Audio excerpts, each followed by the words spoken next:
आपको बता दें इस वक्त की बड़ी खबर, रॉकेट प्रोपेल्ड ग्रेनेड से यह हमला किया गया है और पुलिस ने आतंकी साजिश की संभावना जताई है। बता दें कि आसपास के इलाकों में हाई अलर्ट जारी कर दिया गया है। तो पंजाब से इस वक्त की बड़ी खबर, प्रमुख जगहों की सुरक्षा जो है वो काफी ज्यादा बढ़ा दी गई है। पंजाब से इस वक्त की बड़ी खबर, सीएम मान ने वरिष्ठ अधिकारियों की बैठक बुलाई है। यह बड़ी जानकारी पंजाब से। तो एसपी रविंद्रपाल सिंह का बयान भी सामने आया है। हमले की कोई घायल इसमें नहीं हुआ है।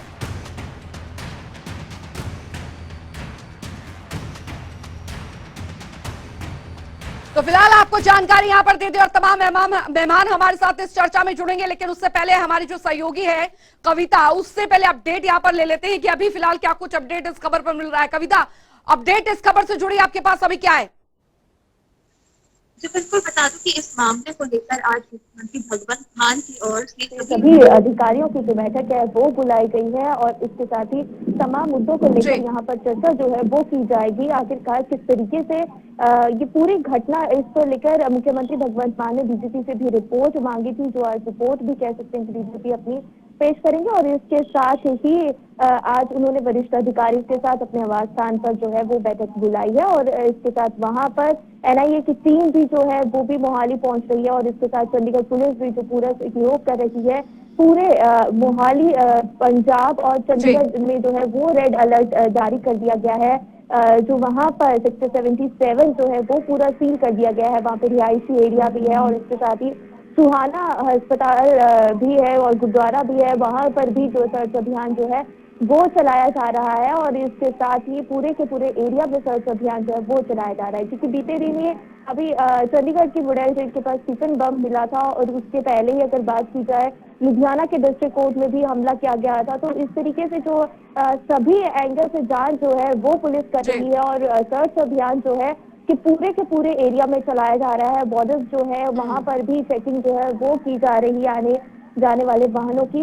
कैसे पूरा का पूरा जो एरिया है वो सील कर दिया गया है। काफी दूरी तक जो इंटेलिजेंस की बिल्डिंग है उसकी काफी दूरी तक जो है वहां पर किसी की भी आने जाने जो है पाबंदी लगा दी गई है। वहां पर पुलिस जो है वो अपना सर्च अभियान चला रही है और उसके साथ ही मुख्यमंत्री भगवंत मान की ओर से सभी वरिष्ठ अधिकारियों के साथ जो बैठक है उनके आवास स्थान पर शुरू हो चुकी है। और इसके साथ ही आपको ये भी बता दें कि पंजाब के मुख्यमंत्री भगवंत मान की ओर से कल डीजीपी से इस पूरे मामले की जो रिपोर्ट है वो भी मांगी थी और पूरे आला अधिकारी जो है इस समय वहां पर एसएसपी डीएसपी जो है वो भी वहां पर पहुंच चुके हैं और पूरे एरिया में जो है वो सर्च अभियान वहां पर चलाया जा रहा है। जी चलिए, बहुत बहुत शुक्रिया कविता आपका इस तमाम जानकारी, तमाम अपडेट के लिए। हम चर्चा को आगे बढ़ाते हैं। विंग कमांडर आलोक साहे जी रक्षा विशेषज्ञ भी हैं, इनसे बात करते हैं कि आखिरकार इस तरीके से जो हमले होते हैं जाहिर तौर पर ये दर्शाते हैं कि सुरक्षा में तो चूक है ही, लेकिन जो अलर्ट बार बार सुरक्षा एजेंसियों की तरफ से मिल रहा था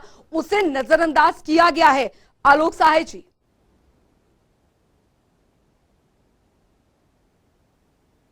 देखिए, पंजाब में जब आतंकवाद बढ़ा था जी 90 के दशक में, उस समय भी ऐसी ही बात हुई थी कि एक चीफ मिनिस्टर थे जो केंद्रीय सरकार से विरोधी दल के थे, बिल्कुल, और उन्होंने खुल के बढ़ावा दिया था टेररिस्टों को।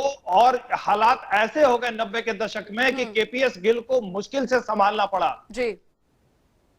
और आप देखिए कश्मीर में वहां भी यही हुआ कि फारूक अब्दुल्ला और राजीव गांधी के समय में 70 टेररिस्ट को छोड़ा गया, खुलेआम उनके साथ सांठगांठ की गई जी।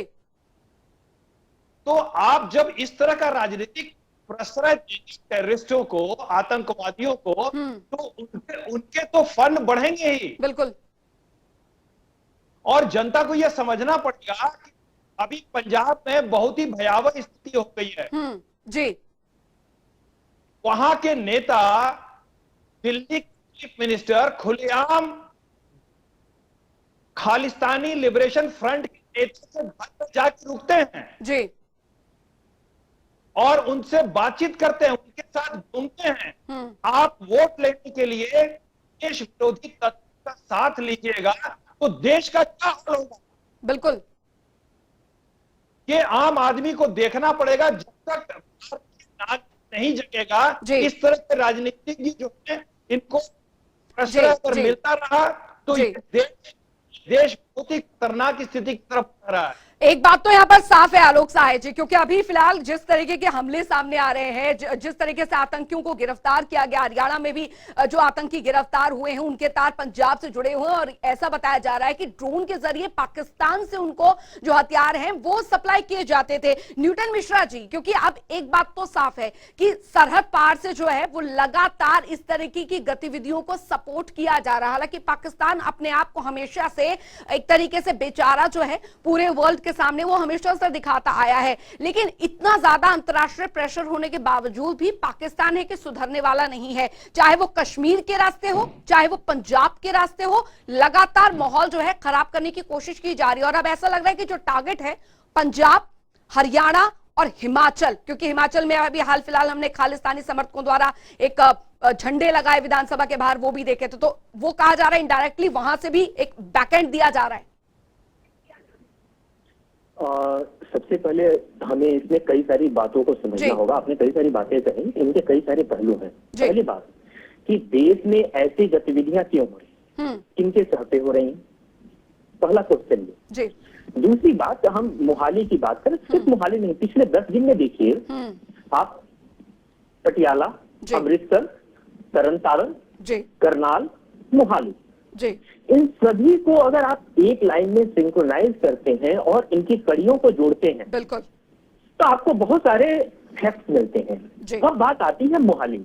मोहाली में जिस आरपीजी यानी कि रॉकेट प्रोपेल्ड ग्रेनेड से हमला हुआ, आलोक सहाय साहब बड़े अच्छे से जानते हैं कि ये आरपीजी टैंक को ध्वस्त करने के लिए इस्तेमाल किया जाता है। ये सिंगल हैंड यानी कि सिंगल मैन द्वारा कहीं से भी शोल्डर पे रख के लॉन्च किया जा सकता है। और ये आरपीजी, सबसे बड़ी बात है कि इंटेलिजेंस के कार्यालय में, बिल्कुल, वहां की पार्किंग में कैसे पहुंचा, यानी कि आपकी खुफिया विभाग, मतलब कि कहते हैं कि कहीं एकदम आप ले जाकर छत पे या कहीं दूसरी जगहों पे टांग रखे हो, आंखों के सामने पट्टी बांध रखे हो।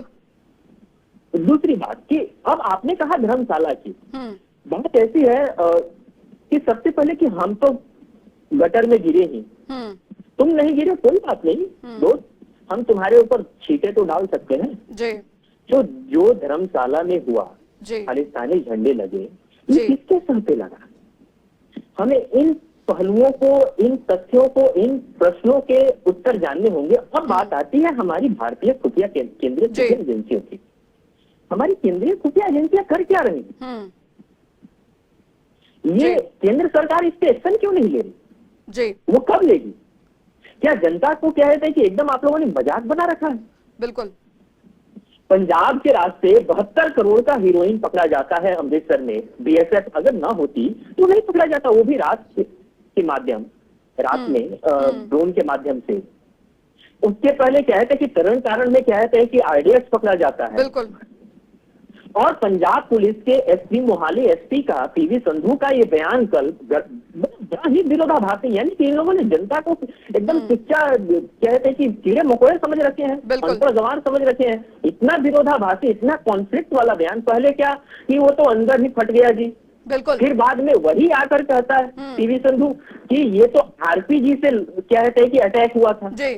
तो कहीं ना कहीं आम आदमी की पार्टी, आम आदमी पार्टी की जो सरकार है, भगवंत मान जो है, भगवंत मान ऐसे सीएम है जो पार्लियामेंट के साथ खिलवाड़ कर चुका है, सिक्योरिटी के साथ। वो देश क्या संभालेगा, वो एक राज्य क्या संभालेगा? और पंजाब ऐसा सेंसिटिव राज्य, हम उसको, पंजाब एक फिल्म आई थी, सभी को मालूम है, तो मैं उसका नाम नहीं लूंगा, उड़ता पंजाब, लेकिन मैं कहूंगा यहाँ पे धड़कता पंजाब। ये पंजाब, और ये सिर्फ पंजाब को धड़काने की साजिश नहीं है, ये पूरे देश को धड़काने की साजिश। आप देखिए, पंजाब के रास्ते हिमाचल, उधर राजस्थान, राजस्थान के रास्ते आप सीधे कहाँ इंटर करोगे? आप देखो क्या है कि महाराष्ट्र, और जिस प्रकार से करनाल वाली घटना हुई, वो पूरी ये सारी चीजों को, बिल्कुल, ये सब बिल्कुल ये सब इंटरलिंक है। लेकिन सवाल घूम फिर के यहाँ पर यही आ जाता है कि आखिरकार यह हमला क्या मकसद था, क्या बताना चाहते थे? और ये आतंकी हमला नहीं तो और क्या था? पंजाब पुलिस क्या कर रही थी? खुफिया एजेंसी क्या कर रही थी? प्रेम कुमार जी वरिष्ठ पत्रकार भी हमारे साथ हैं। प्रेम कुमार जी, जहां पर ये इंटेलिजेंस का ऑफिस था, हालांकि दूर दूर तक कोई अभी जो निर्माण है वो नहीं था वहां पर, लेकिन इससे कुछ ही दूरी पर कई मॉल्स, कई रिहायशी घर भी हैं, लेकिन उसके बावजूद भी इंटेलिजेंस के दफ्तर को निशाना बनाना और हाल फिलहाल पंजाब के कई जगहों पर विस्फोटकों का मिलना क्या साबित होता है? इससे क्या कर रही है पंजाब पुलिस? कहां चूक रह गई है? आखिर क्यों इन दिनों में इस तरीके की घटनाएं बढ़ती जा रही है? क्या साबित करना चाह रहे हैं? अंजलि जी, इस घटना में मुख्य बात यह है कि हमें यह समझना है कि ये डोमेस्टिक वायलेंस है या कि विदेश से प्रेरित आतंकवादी घटना है।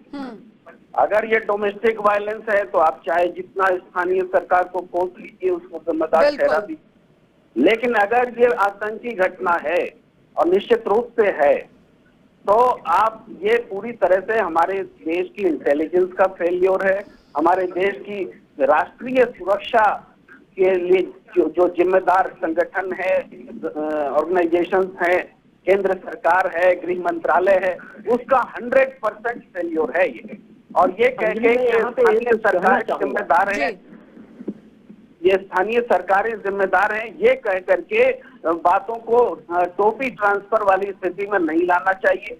हमने अपनी सीमाओं को जो खास करके आप देखिए सीमाओं पर बीएसएफ को के हवाले किया। 1/3 of area of Punjab BSF के हवाले है। इसके बाद ये घटना जो लगातार ड्रोन से कई तरह की चीजों की ड्रॉपिंग होती रही, पिछली सरकार में भी होती रही, और उसको हम लोगों ने नजरअंदाज क्यों किया?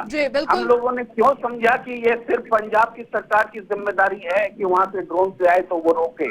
हमारे पूरे हिंदुस्तान की सरकार की जिम्मेदारी थी। ये माने टेररिज्म है, इंटरनेशनल टेररिज्म है कि बाहर से चाइनीज हथियार इस्तेमाल हो रहे हैं और बाहर से पाकिस्तान से मदद दी जा रही है। सारे दावे हैं कि हमने पाकिस्तान को सबक सिखा दिया, पाकिस्तान को धमका दिया, घर में घुस के मार दिया और सब कुछ कर दिया। तो ये भी तो घर में घुस के ही कोई मार रहा है हमें। जी बिल्कुल, हमें घर में घुस के ही तो मार रहा है हमें, और रोज मार। अंजलि, मैं यहाँ पे कुछ कहना चाहूंगा। पॉलिटिकल नैरेटिव सेट करने की जो बात चल रही है, पॉलिटिकल नैरेटिव और स्कोरिंग करने की, ये सब देश पर सबसे बड़ा खतरा है। और जब बात हो तो पंजाब की सरकार जिम्मेदार है, जम्मू कश्मीर की सरकार जिम्मेदार है इस तरीके से। और अगर जिम्मेदार है, थोड़ी देर के लिए मान लीजिए जिम्मेदार है, किसी से साठ-गांठ है, तो क्या वो खुला घूमेगा?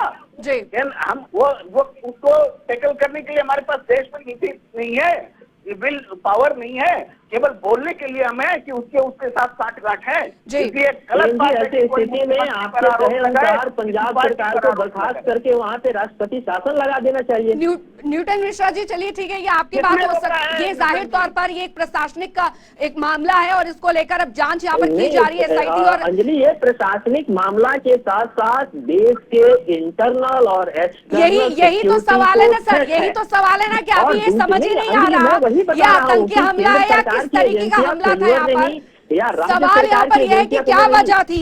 आलोक सहाय जी, क्योंकि आरपीजी के जरिए अगर हमला किया जाता है, जाहिर तौर पर एक निश्चित दूरी होती है कि जिससे यह हमला आरपीजी के जरिए किया जाता है, और ये ज्यादा तौर पर जब आतंकी हमला होता है तब ये इस्तेमाल में लाई जाती है। सर, सवाल यहाँ पर ये कि आरपीजी एक इस तरीके से लाना पंजाब के अंदर आखिरकार कैसे मुनासिब यहाँ पर हो सकता है? इतनी भारी मात्रा में विस्फोटक अगर पंजाब में है, और अभी हाल फिलहाल हमने देखा कि हरियाणा में भी कुछ आतंकी पाए गए थे, उनके तार भी पंजाब से जुड़े थे। देखिए, ये कहना बहुत ही आसान है कि देश का खुफिया तंत्र क्या कर रहा था, वो सो रहा था क्या? विश्व के किसी भी देश में आप देखिए, जब आतंकवादी गतिविधियां इस तरह से बढ़ जाती हैं, तो अगर 100 स्लीपर सेल्स हैं, 100 एक्टिविटी हो रही हैं, आप 100 का 100 खुफिया तंत्र उसको नहीं पकड़ पाएगा। बिल्कुल, 2-4 स्लिप आउट आपने करेंगे ही, और वो जो 2-4 स्लिप आउट कर जाते हैं, उससे इस तरह की घटनाएं होती हैं। इन घटनाओं को रोकने का तरीका क्या है? सिर्फ खुफिया तंत्र को मजबूत करना तो है ही, लेकिन वो 100% कारगर नहीं होता है जब तक कि ये जो तत्व हैं इनको तो बढ़ावा मिलता है राजनीतिक प्रश्रय के द्वारा, पुलिस के द्वारा। लोकल पुलिस में ऐसे एलिमेंट हैं जो खालिस्तानी सपोर्टर हैं वो अब आगे आ रहे हैं, बिल्कुल। उनको कोई रोकने वाला नहीं है। तो क्या खुफिया तंत्र वहां रोड पर पेट्रोलिंग करेगी? जी खुफिया तंत्र वो उसमें जासूस जाएंगे, वो छुपे रूप से किसी का पीछा कर सकते हैं, किसी के ट्रांसमिशन को इंटरसेप्ट करके पता लगाने की कोशिश करते हैं, लेकिन बहुत सारी चीजें पुलिस के अधीन होती है। पुलिस जब तक सहयोग नहीं करेगी, इस तरह के मॉडल को आप अच्छी तरह से स्पष्ट नहीं कर सकते हो। जी और आप देखिए सीधा बयान, आरपीजी से अटैक हुआ और अभी भी आप निश्चित रूप से नहीं कह रहे हैं कि ये टेररिस्ट अटैक है। बिल्कुल। आरपीजी टेररिस्ट के पास क्यों होता है? क्या लोकल के पास होता है? मैंने तो नहीं कहा। बिल्कुल जी जी। तो ये इस तरह की बातें हम आम आदमी को समझना पड़ेगा।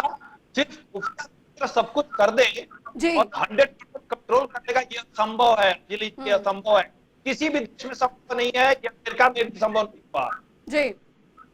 तो अभी जरूरत इस बात की है कि हमें स्लीपर सेल को तोड़ना पड़ेगा। ये पंजाब एक एरिया बन गया है, वहां से सारे एंटी नेशनल जितने एलिमेंट्स है वो वहां से ले जाकर देश के कोने कोने में स्लीपर सेल्स को पहुंचाया जाना है। जी इसको हमें रोकना पड़ेगा, बिल्कुल रोकना पड़ेगा। और इसके लिए बहुत जरूरी है कि इंटेलिजेंस के साथ साथ जो लोकल पुलिस है उसकी भी जो एक्टिविटी है वो यहाँ पर बढ़े। न्यूटन मिश्रा जी, क्योंकि अब सवाल यहाँ पर ये है कि इंटेलिजेंस तो अपना काम कर देती है, इंटेलिजेंस बता देती है, आफ्टर ऑल एंड में तो आप जो पुलिस होती है, जो वहां की लोकल पुलिस होती है, उसकी एक्टिवनेस पर पता लगता है ना, उनकी सक्रियता पर पता लगता है ना, इस तरीके के हमले जो होते हैं वो कितनी जल्दी निष्क्रिय हो जाते हैं। क्योंकि अब तक तो हम यही सुनते आए थे कि जम्मू कश्मीर में आतंकी हमला हुआ, जम्मू कश्मीर के यहाँ फला जगह पर विस्फोटक मिले हैं, लेकिन अब तो ये रास्ता पंजाब से भी इस तरीके से खुल गया है कि हमले यहां से भी हो रहे हैं, और भी हमले कहां हो रहे हैं? सीधे इंटेलिजेंस के दफ्तर पर, हाई सिक्योरिटी दफ्तर पर। बिल्कुल अंजलि, सबसे पहले कि जो आपने बोला कि केंद्रीय एजेंसियां तो अपनी सूचनाएं दे देती हैं, इम्प्लीमेंट कभी भी लोकल पुलिस को करना होता है, स्टेट पुलिस को करना होता है। स्टेट पुलिस वहां पे जो केंद्र में सरकार है उसकी तो सरकार है नहीं। बिल्कुल। और प्रेम जी की जो बातें, मैं प्रेम जी को थोड़ा सा कहूंगा, प्रेम जी दिल पे ना ले, क्योंकि ये राष्ट्रीय सुरक्षा का मामला है। बिल्कुल। प्रेम जी की विचारधारा को समझ, ठीक है, प्रेम जी अपनी विचारधारा को एक तरफ अलग रखते हैं। पहले वो आए राष्ट्रीय सुरक्षा और आंतरिक सुरक्षा पे। विचारधाराएं बदलते रहती हैं लोगों की, ये सत्ता है, हाथों का महल है, लेकिन जो नहीं बदलता वो हमारे देश का परिश्रम, हमारे देश की वास्तविकता, घटनाओं की वास्तविकता।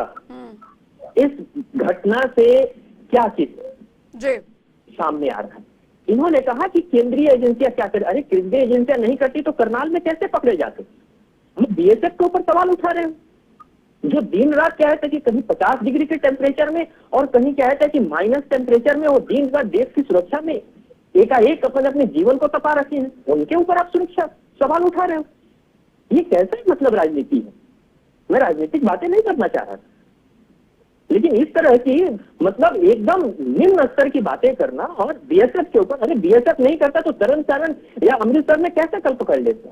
जी अभी जो पिछले 5 दिनों में हुआ कैसे पकड़ लेता 72 करोड़ का हीरोइन? जी जो आलोक सहाय सर ने कहा, अंजलि जी एक बात कहना चाहूंगा, 4% जो चीजें होती है वो छूट जाती है। आप देखिए बीएसएफ का दायरा जब 10 किलोमीटर से 50 किलोमीटर किया गया, बिल्कुल, तो किन लोगों ने इसका विरोध किया? बिल्कुल, ये तो यही सवाल है यहाँ पर। बीएसएफ का दायरा जब बढ़ा दिया जाता है तो दर्द होता है, फिर दर्द किसको होता है ये भी जग जाहिर है। इसलिए मुझे होता ये था, ये खुलेआम होता था कि जब बीएसएफ बिना देरी किए, लेकिन ये और ये 10 किलोमीटर के बाहर जहां से निकल जाते थे, तो वहां के पुलिस वाले जो उनके कॉन्टैक्ट वाले थे वो उनको प्रोटेक्शन देके निकाल ले जाते थे। मैं तो कहूंगा कि केंद्र सरकार इस पे तुरंत क्या है कि बिल्कुल एक्शन यहाँ पर लिया जा रहा है। प्रेम कुमार जी, बीएसएफ के दायरे को जब बढ़ाया जाता है तब दिक्कत हो जाती है, जब इस तरीके के हमले होते हैं तब सिर्फ जांच की बात की जाती है। प्रेम कुमार, बिल्कुल न्यूटन जी आपकी बात सुन ली है यहाँ पर, लेकिन सवाल यहाँ पर यह है कि अब देश की सुरक्षा का मामला है, देश की सुरक्षा का मामला है। अब तक हमले जिस तरीके से होते थे, जम्मू कश्मीर से आतंकी हमला होता था, लेकिन अब एक नया जो प्रोपेगेंडा यहाँ पर शुरू हो गया है कि पंजाब के जरिए अब तक पंजाब में हम सुनते थे कि ड्रोन के जरिए जो है वो ग्रेनेड पहुंचाए जा रहे हैं, बंदूकें पहुंचाई जा रही है, लेकिन अब तो हमले हो रहे हैं। अब हमले हो रहे हैं, सुरक्षा तंत्र पर सवाल इसलिए उठ रहे हैं क्योंकि इस तरीके के हमले जो है पंजाब नहीं, टारगेट दिल्ली के साथ साथ हरियाणा और हिमाचल भी किए जा रहे हैं। आखिर अगला टारगेट अब इनका क्या होगा? क्या ये सिर्फ संकेत है? ये प्रेम कुमार जी, आखिरी ये सवाल है। अंजलि जी, बीएसएफ का जब दायरा बढ़ाया जाता है, निश्चित रूप से इसका विरोध होना चाहिए और विरोध होता है। ये देखिए दुष्परिणाम दिख रहे हैं। जो सोच, सुन लीजिए, जो सोच है कि बीएसएफ के हवाले कर दो, सेना के हवाले कर दो। चलिए, बहुत बहुत शुक्रिया, बहुत बहुत शुक्रिया। सब वक्त की कमी है, माफी के साथ आपको रोकना चाहूंगी। बहुत बहुत शुक्रिया आलोक साय जी, न्यूटन मिश्रा जी, प्रेम कुमार जी, आप